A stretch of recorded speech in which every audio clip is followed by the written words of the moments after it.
बूढ़ी माँ का आखिरी पत्र। नमस्कार दोस्तों, सानिया वॉइस स्टोरी चैनल में आप सभी का स्वागत है। तो दोस्तों, आज की कहानी है बूढ़ी माँ का आखिरी पत्र। भगवान, क्या तूने ऐसी दुनिया बनाई थी जहाँ माँ बाप के आंसू बहते बहते उनकी आंखों से सूख गए, पर बच्चों के मन में एक एहसास न जाग पाए। कल जिनके कंधे अभी अपने बच्चों को उठाने में थकते नहीं थे, दर्द होने के बाद भी उनकी मुस्कुराहट पे अपना सब कुछ वार देते थे, आज उन्हीं पर क्यों माँ बाप बोझ बन गए, जो वो उनको एक रोटी देने से पहले इतना जलील करते हैं। रात के 2 बज रहे थे और कमल बाबू इन छन्नी जैसी चादर से खुद को बार बार ढक रहे थे। सर्दी इतनी भयानक थी कि लोहे को भी तोड़ दे। कितनी बार विनती की बड़े बेटे बहू से एक गर्म शॉल के लिए, पर बेटे बहू को बूढ़े पिता का दर्द नजर ही नहीं आता। जब ठंड ज्यादा सताने लगी तो वो कमरे के अंदर ही तेज तेज कदमों से चलने लगी ताकि ठंड कम लगे, पर बूढ़ा आदमी कितना ही चल सकता था और कितनी देर तक। तभी उन्होंने देखा कि बाहर गेस्ट रूम खुला पड़ा है। शायद बहू आज उसमें ताला लगाना भूल गई, जिसमें गर्म एसी पहले से ही लगी हुई थी ताकि बहू के मायके वाले आए तो उन्हें किसी भी प्रकार की असुविधा न हो। कमल बाबू आराम से जाकर उस कमरे में आराम से सो गए, यह सोचकर कि सुबह जल्दी उठकर वापस अपने कमरे में आ जाएंगे, लेकिन शायद उन्हें नींद इतनी गहरी आई कि उनकी सुबह आंखें ही नहीं खुलेगी। तभी अचानक एक जोड़ की बेल्ट उनके कमर पे पड़ी तो वो जोर से बिलबिला उठे। बुढ़ी, तेरी हिम्मत कैसे हुई इस कमरे में आकर सोने के? यह कमरा मैंने अपनी माँ के लिए तैयार करवाया था, उन्हीं के लिए गर्म एसी लगवाए थे और तूने पूरा बिस्तर खराब कर दिया। इतना कहकर वो कमल बाबू को मारने लगी तो वो बहू के पैरों में गिरकर गिड़गिड़ाने लगे। बहू, मत मारो मुझे, मैं दोबारा ऐसी गलती नहीं करूँगा। कमल बाबू बहुत देर तक गिड़गिड़ा रहे थे कि तभी अचानक से अपने गाल पे पड़े चाटा की आवाज़ से बड़ी बहू रोहिणी के होश उड़ गए। तुम्हारी हिम्मत कैसे हुई पापा जी पर हाथ उठाने की? तू कौन होती है मेरे घर में आकर मुझसे ऐसी बात करने वाली और मुझे थप्पड़ मारने वाले? कि दूसरा तमाचा भी रोहिणी के गाल पे पड़ा। भाभी, शायद आप भूल रही है तो मैं याद दिला दूं कि मैं आपकी देवरानी पूजा हूँ। दिखाई दिया या नहीं? यह तीसरा तमाचा अभी लगाना बाकी है। अगर हिम्मत है तो मेरे सामने पापा जी को हाथ लगाकर दिखाइए। पूजा गुस्से में उबलते हुए बोली तो पूजा का यह रूप देखकर रोहिणी चुपचाप सन खड़ी रह गई। तो पूजा बोली, चलिए बाबूजी अपने घर। पूजा ने जमीन से कमल बाबू को उठाया और उन्हें अपने साथ लेकर गई। उनके लिए पूजा ने पहले से ही पूरा कमरा तैयार करवा रखा था ताकि उन्हें किसी भी चीज़ की असुविधा न हो, जिसे देखकर कमल बाबू की आंखें भर आई और पूजा को ढेरों आशीर्वाद देने लगे। पूजा ने उनका बहुत ख्याल रखा और ऐसे ही 4-5 महीने बीत गए थे। एक दिन कमल बाबू पत्नी को याद करके रोने लगे, कितने खुश रहा करते थे। दोनों एक दूसरे के साथ बिल्कुल राम सीता जैसी जोड़ी थी। दोनों एक दूसरे को कभी तकलीफ में देख ही नहीं सकते थे, पर शायद उस दिन भगवान भी उनसे नाराज थे, जो मनोरमा जी हमेशा के लिए रूठकर उनका साथ छोड़कर चले गए थे। आज भी वो उस रात को याद करते तो उनकी रूह कांप जाती है। उस रात अचानक ही मनोरमा जी के सीने में तेज दर्द उठा और उन्हें अफरा तफरी में बड़ी मुश्किल से अस्पताल में उन्हें भर्ती करवाया गया था और मरीज के पास किसी को भी जाने दिया नहीं जा रहा था। कमल बाबू दूर से ही पत्नी के लिए तड़प रहे थे, बस दिन रात पत्नी को दूर से ही निहारते रहते और आंसू बहाते रहते ताकि बेटी बहू माँ को देखने तक नहीं आए। बस पूजा और मोहन ही उनके साथ रहते। लेकिन 2 दिन के बाद अचानक से मनोरमा जी की सांसें कहीं थम गई थी और वो इस दुनिया को हमेशा के लिए अलविदा कह गई। कमल बाबू ने अकेले ही अंतिम संस्कार किया। तीनों बेटे बहुए अपनी माँ के अंतिम संस्कार में पहुँचे। तब नहीं, पर जब वो पत्नी को मुखाग्नि देने जा रहे थे तभी उन्होंने मनोरमा जी के हाथ पर लिखा कुछ ऐसा रहस्य देखा जिसे देखकर उनके पैरों तले जमीन सरक गई। शायद मनोरमा जी उन्हें अपने अंतिम क्षण में कुछ बताना चाह रही थी, पर डॉक्टर ने उन्हें मिलने से ही नहीं दिया था। बस इसी कारण उन्होंने वह रहस्य अपने हाथ पर लिख दिया था, जिसे पढ़कर कमल बाबू के होश उड़ गए। वे अभी ख्यालों में ही थे कि तभी अचानक से तेज आवाज आई, बाबूजी, बाबूजी, देखा बाबूजी, मैंने कहा था ना कि भैया इस बार भी आपको लेने के लिए कोलकाता नहीं आएंगे। अरे वो जानबूझकर ये सब करते हैं ताकि उनका खर्चा बच जाए। अरे मेरे पास पैसे की कमी नहीं है, बस वक्त की कमी ही, आकर ले जाते आपको। खर्चा मैं दे दूंगा, पर नहीं, उन्हें तो बस मुझे परेशान करने में आनंद मिलता है। और आप है कि यहाँ से हिलना ही नहीं चाहते। आखिर अकेले मैं ही आपकी जिम्मेदारी क्यों उठाऊं? मैं अकेला बेटा नहीं हूँ आपका, बाकी के भी 3 और बेटे हैं आपके, वो अपनी जिम्मेदारी कब समझेंगे? मोहन गुस्से में अपने पिता कमल बाबू से कहता है। कमल बाबू हाथ जोड़कर नम आंखों से बोले, बेटा मुझे इस घर से मत निकालो, मैं इतनी सर्दी में कहाँ भटकता फिरूं, यही एक कोने में पड़ा रहूंगा। कहने को तो राजा दशरथ के भी 4 बेटे थे और उन्होंने सभी को एक जैसा प्रेम दिया था, पर आखिर उनके प्राण राम में ही क्यों बसते रहते थे? मैं भी सारी जिंदगी नौकरी किया, इसी घर में तुम्हारी माँ के साथ अनेकों यादें बनाई, फिर सहयोगवश तुम्हारी नौकरी भी यही लग गई और हम सब साथ रहने लगे। तो न जाने कब इस घर से और तुमसे लगाव ज़्यादा हो गया बेटा। यह बात तुम अभी नहीं समझोगे, जब तुम्हारे बच्चे बड़े होंगे तब शायद इस संबंध को तुम भली भांति समझ पाओगे। कहते कहते कमल बाबू की आंखें भर आई और वो उठकर अपने कमरे में चले गए। कमरे में जाकर वो अपनी पत्नी मनोरमा जी की तस्वीर को देखकर झरझर रोने लगे और बोले, भगवान तुम क्या गई, मेरा बुढ़ापा तो बेटों के लिए परेशानी बन गया। वो मुझे 4 हिस्सों में बांट देना चाहते हैं। तुम तो कहते थे कि मुझे विश्वास है कि कभी मेरे साथ गैरों की तरह व्यवहार नहीं होगा, पर तुम क्या गई, अपना विश्वास भी अपने साथ ले गई। कहते कहते उनकी आंखें भर आई। कमल बाबू की बहू पूजा ने जब अपने ससुर की आंखों में आंसू देखे तो उसकी भी आंखें भर आई। अब उसने पास जाकर बोली, बाबूजी, आप कब तक उस सच्चाई को छुपाते रहेंगे? आप वो मोहन से बात क्यों नहीं देते, जो माची के मुखाग्नि के वक्त आपको पता चला था? ऐसा क्या रहस्य देखा था आपने उस दिन माँ जी के अंतिम संस्कार करते वक्त, जिसको आपने आज तक किसी को नहीं बताया? नहीं बहू, वो मैं नहीं बता सकता। तुम जाओ अपने कमरे में, मैं भी यहाँ से चला जाऊँगा और कोई शिकायत भी नहीं करूँगा। अब बची है जिंदगी कितनी है, जैसे तैसे काट लूँगा। इतना कहकर वो फूट फूट के रोने लगे। तो पूजा मोहन से जाकर बोली, क्यों अपने ऊपर पाप चढ़ा रही हो? अरे एक बूढ़े पिता के रहते आंसू तुमसे देखे कैसे जाते हैं? ऐसा न हो कि कल को हमारे बच्चे भी हमारे साथ ऐसा व्यवहार करें।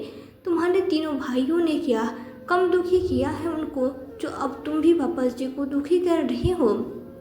मोहन बोले, 4 महीने बीत चुके हैं, बल्कि 10 दिन ऊपर ही हो गया है, लेकिन भैया की ओर से अभी तक कोई खबर नहीं आई कि वे पापा को लेने कब आएंगे।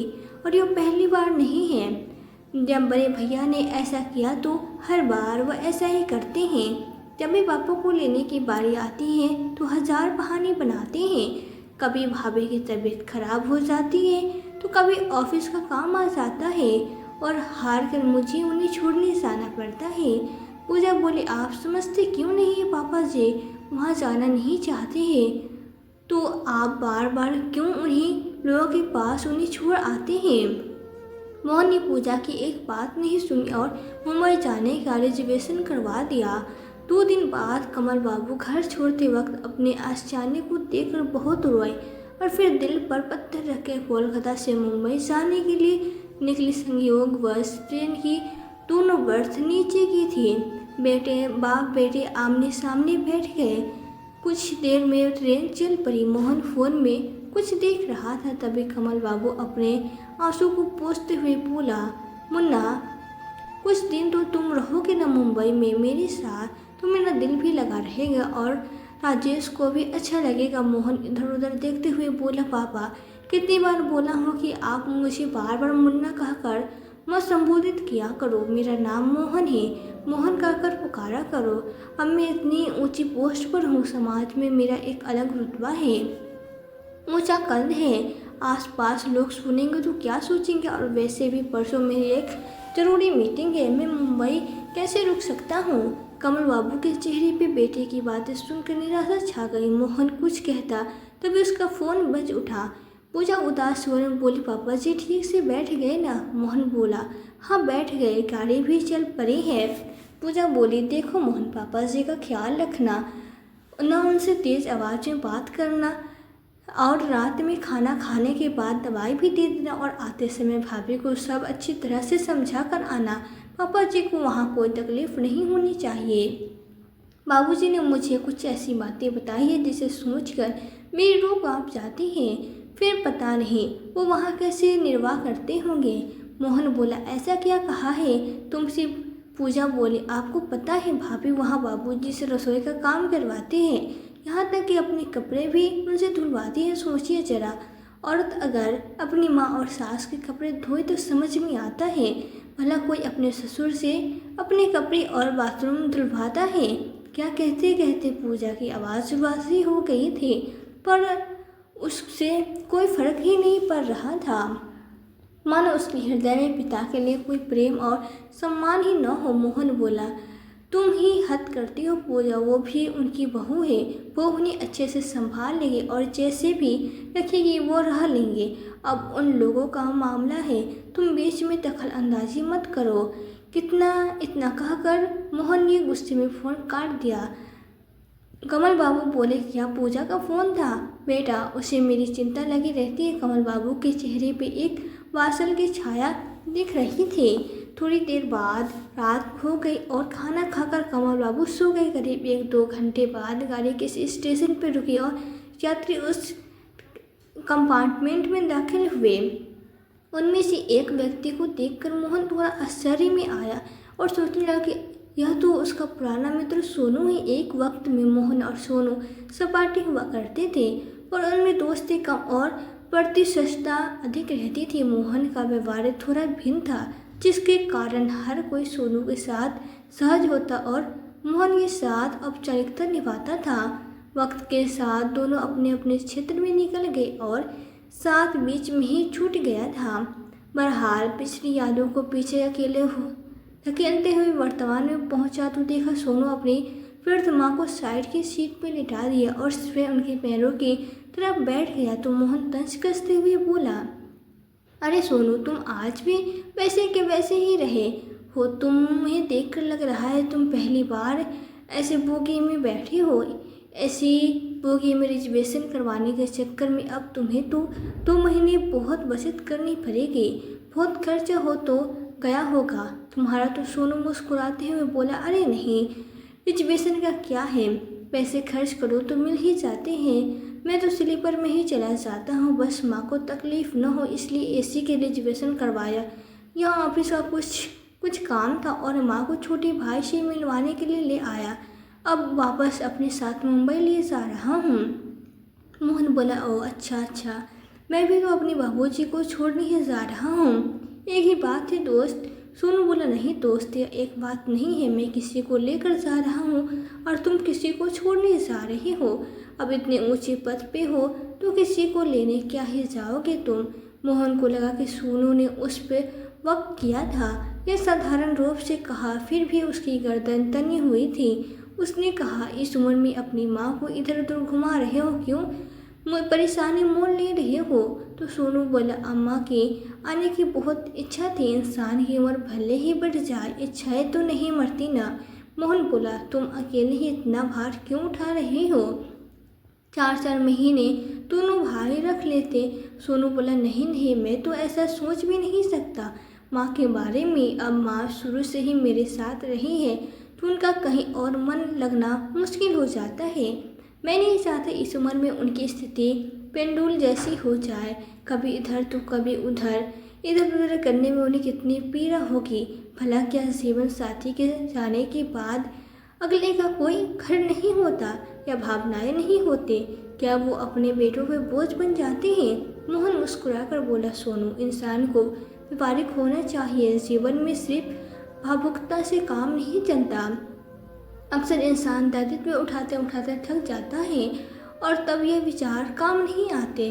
तब समझ में आता है कि अकेले ही हम क्यों अपने माँ बाप की सेवा करें, जब और भी बच्चे हैं तो दूसरे क्यों नहीं करें। सोनू बोला, मैं इस मामले में थोड़ा पुराने विचारों का हूँ दोस्त। मेरा यही मानना है कि हर इंसान की करनी उसके साथ जाती है।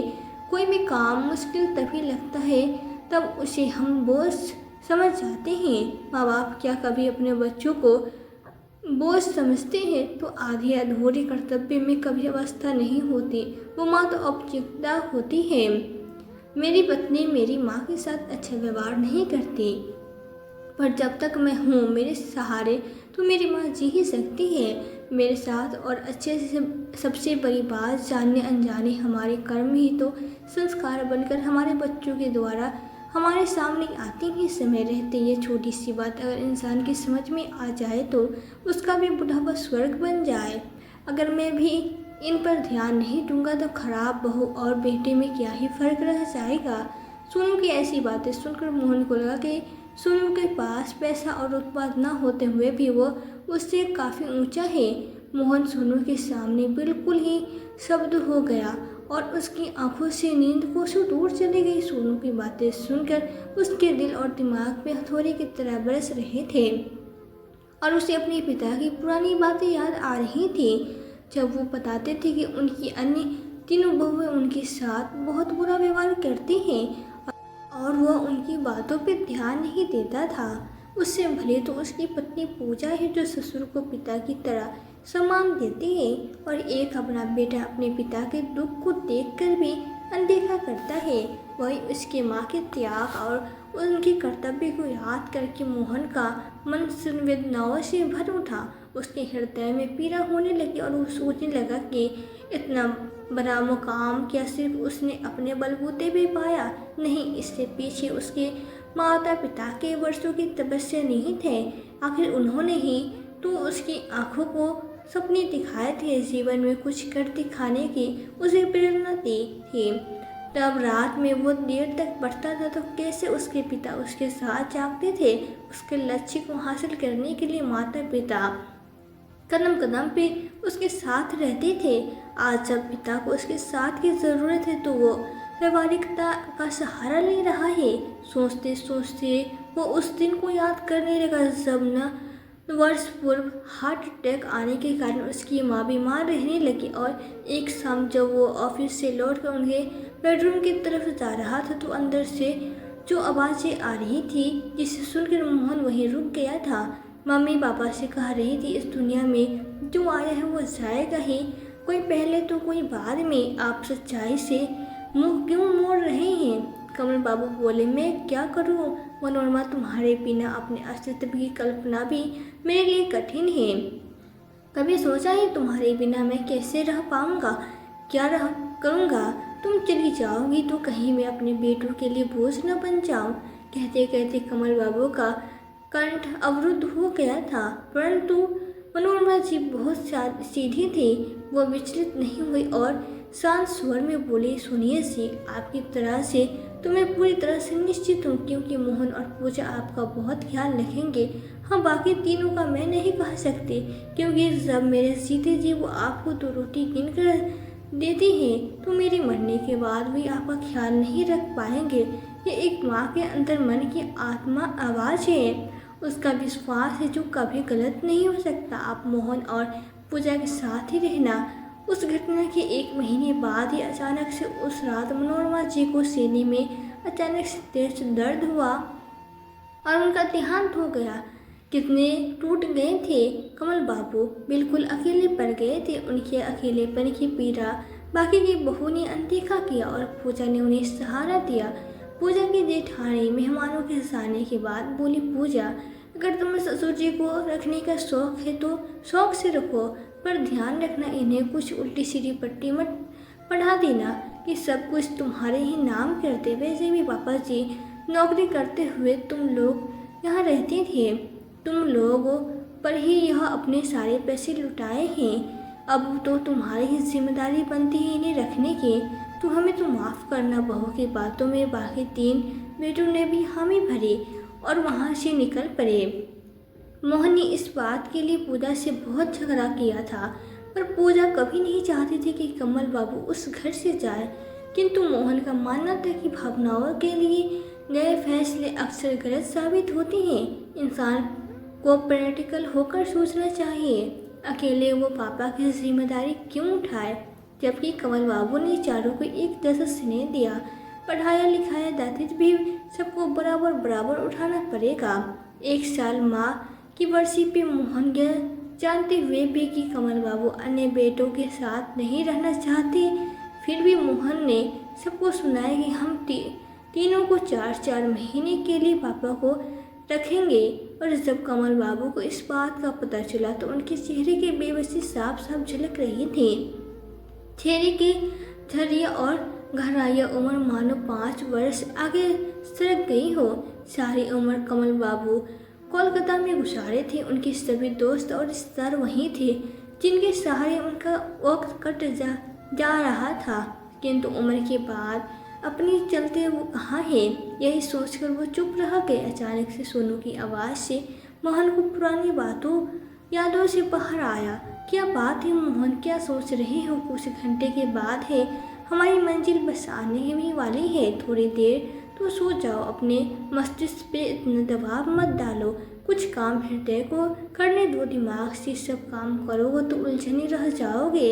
इतना कहकर सोनू अपनी माँ के पैर दबाते हुए वहीं पीठ सीधी करने लगा कि तभी पूजा का फोन मोहन पे पहुंचा। आज जो सच्चाई पूजा ने उसे बताई थी, उसे सुनकर तो उसके पैरों तले जमीन ही सरक गई। मोहन की आंखों से बहते आंसू उसके पश्चाताप को दर्शा रहे थे। वह मन में सोचने लगा कि मैंने क्या किया, न चाहते हुए भी अपने पिता को असहनीय पीड़ा पहुंचाई, अपनी माँ के विश्वास को खंडित कर दिया। आज वो जहाँ भी होगी, मेरे पिता की स्थिति पर उनकी आत्म कलप रही होगी। क्या वो कभी मुझे माफ़ कर पाएगी? जब पूजा कमल बाबू का कमरा साफ कर रही थी तो आज उसे माँ जी की तस्वीर के पीछे अचानक से एक चिट्ठी गिरी, जिसमें पता चला था कि मोहन एक अनाथ है। वो उनका असली बेटा नहीं है। दरअसल एक दिन मनोरमा जी और कमल बाबू अपने तीनों बेटों की खुशी में अनाथ आश्रम में बच्चों को कुछ मिठाई और कपड़े बांटने पहुँचे। जब वो बच्चों को मिठाई दे रहे थे तभी एक 2 साल का बच्चा मनोरमा जी का आंचल पकड़कर जोर जोर से रोने लगा था।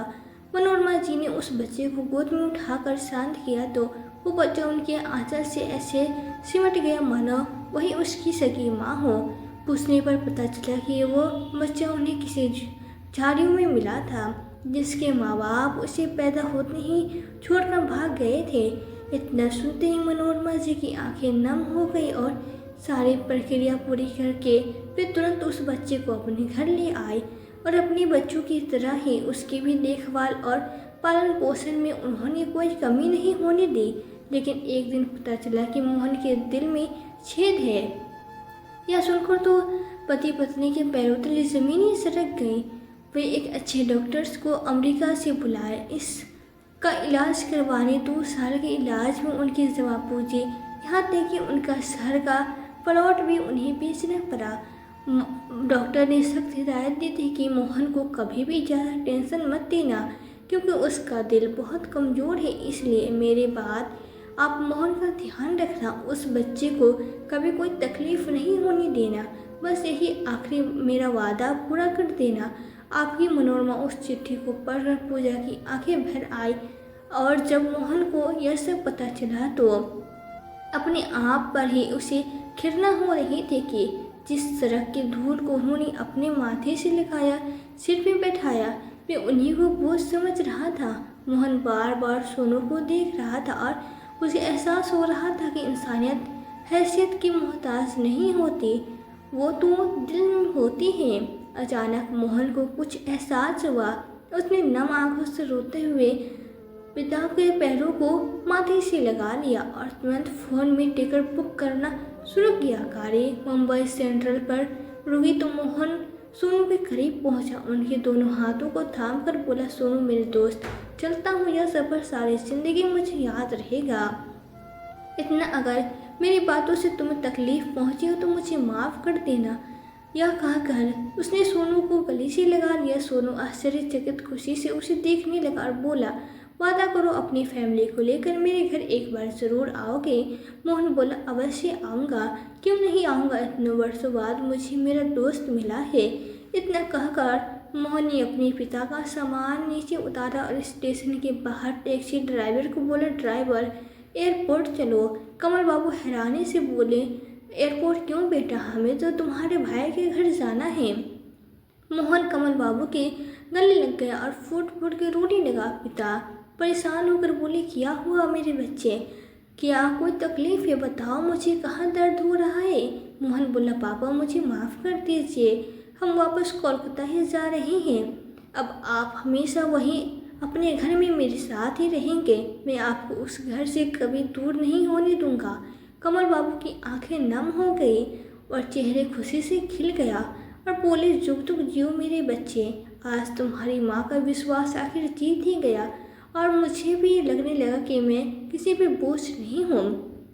मोहन ने पिता को एहसास नहीं होने दिया कि उसे सब सच का पता चल गया है। वो नहीं चाहता था कि माँ ने जो पापा से वादा लिया वो कभी टूटे। तभी राजेश का फ़ोन आया, मोहन तुम पापा जी को कम से कम घर तक छोड़ देना और टैक्सी वाले को पैसे भी दे देना, ज़रूरी नहीं है कि मेरे घर में छुट्टे पैसे होंगे, और हाँ पापा जी की ज़रूरत का जो भी सामान होगा वो रास्ते में खरीद लेना, मुझे वक्त नहीं मिलता यह सब करने के लिए। मोहन बोला, भैया आप चिंता मत कीजिए, मैं आज से आपको हर परेशानी से मुक्त करता हूँ। बस यह ज़रूर कहूँगा कि हम चारों को पालने के लिए माँ बाप ने कभी अपनी तंगी के बारे में नहीं सोचा, बल्कि हमें एक सम्मान, प्यार और संस्कार दिए, तो बस अपने बच्चों को वही दीजिएगा ताकि आपका भी बुढ़ापा सुरक्षित रहे। पापा आपके घर कभी नहीं आएंगे, उनकी जहाँ मर्जी होगी अब वो वहीं रहेंगे और वो मुझ पर बोझ नहीं है, बल्कि मैं अपना कर्ज चुका रहा हूँ। इतना कहकर उसने फ़ोन रख दिया। कमल बाबू मोहन की तरफ देखने लगे और मन ही मन कुछ बुदबुदा रहे थे, मानो मनोरमा जैसे कह रहे हो कि देख देर से ही सही पर तुम्हारा विश्वास सही निकला मनोरमा, तुम सही कहते थे कि अपने हाथों की 5 उंगलियां जब बराबर नहीं होती तो बच्चे एक जैसे कैसे हो सकते हैं। बस अब तुम्हारे पास आने की ही प्रतीक्षा करूँगा। इतना कहकर उनके चेहरे पे एक संतोष का भाव आया, जिसे देखकर मोहन को भी संतुष्ट हुआ कि समय रहते ही उसने अपनी गलती सुधार ली। कमल बाबू घर पहुँचे जहाँ पूजा ने उनका दिल से स्वागत किया और कभी उन्हें पता नहीं चलने दिया कि उन दोनों को सच्चाई का पता चल चुका है। बस जी जान से दोनों अपने पिता की सेवा में लगे रहे और कभी किसी चीज़ की उन्हें कमी नहीं होने दी। कमल बाबू ने इस समय रहते ही अपनी संपत्ति का आधा हिस्सा अनाथ आश्रम और वृद्ध आश्रम को दिया और आधा हिस्सा अपनी बहू पूजा के नाम कर दिया, क्योंकि उनका मानना था कि जो फर्ज निभाते हैं अधिकार भी वही पाते हैं। उनके बाकी बेटे बहू आपस में झगड़ा के लड़ने लगे, मगर कमल बाबू ने उन्हें कुछ नहीं दिया और वो कुछ कर भी नहीं पाए। तो दोस्तों, यह थी हमारी आज की कहानी। आज की कहानी आपको कैसी लगी हमें कमेंट बॉक्स में कमेंट करके ज़रूर बताइएगा। यदि वीडियो आपको अच्छी लगी हो तो वीडियो को लाइक और शेयर करके चैनल पे यदि नए हो तो चैनल को सब्सक्राइब जरूर कर दे, साथ ही बेल आइकन को प्रेस कर दे ताकि आने वाले वीडियोस की नोटिफिकेशन आपको मिलती रहे। तो आज के लिए बस इतना ही, मिलती हूँ आपसे एक नई वीडियो में एक नई कहानी के साथ। कहानी में अंत तक बने रहने के लिए आपका दिल से बहुत बहुत धन्यवाद।